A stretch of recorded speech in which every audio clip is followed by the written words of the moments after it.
మీకు ఈ వీడియో నచ్చితే ఒక లైక్ కొట్టండి, లేకపోతే కామెంట్ చేయండి, బట్ సబ్స్క్రైబ్ చేయడం మర్చిపోకండి. ఈరోజు నేను లోకల్ తర్వాత నేను నెక్స్ట్ చేయబోయే సినిమాకి పూజ జరిగింది ఫిల్మ్ నగర్ దైవ సన్నిధానంలో. చాలా సంతోషంగా ఉంది. నాకు చాలా నచ్చిన టీం దానయ్య గారు, కోన గారు అండ్ కొత్త director Shiva and Nivetha Thomas, నాతో పాటు జెంటిల్మెన్లో చేసింది అండ్ ఆది, అందరితో కలిసి ఈ సినిమా చేస్తున్నాను అండ్ అందరికీ నచ్చే సినిమా అవుతుందన్న నమ్మకం ఉంది. ఎంటర్టైనింగ్గా ఉంటూనే మంచి హార్ట్ టచింగ్ సినిమా కూడా. సో నేను ఇప్పుడు దాకా చేయని ఒక కొత్త జానర్, డెఫినెట్గా మీ అందరికీ ఇంకా ఎక్కువ నచ్చుతుందని నమ్మకం ఉంది.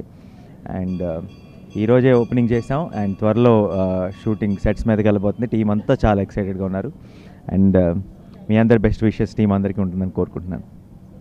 శివ తను కొత్త డైరెక్టర్ అండి, చాలా చాలా టాలెంటెడ్ అండ్ కథ చెప్పిన వెంటనే అంత క్లారిటీతో అంత ఇమీడియట్గా నేను ఓకే చేసిన సినిమా ఇదే అనుకుంటా. డెఫినెట్గా చాలా మంచి డైరెక్టర్ అవుతాడు. ఎందుకు నేను ఎంత నమ్మకంగా చెప్తున్నాను అన్నది మీకు త్వరలో తెలుస్తుంది.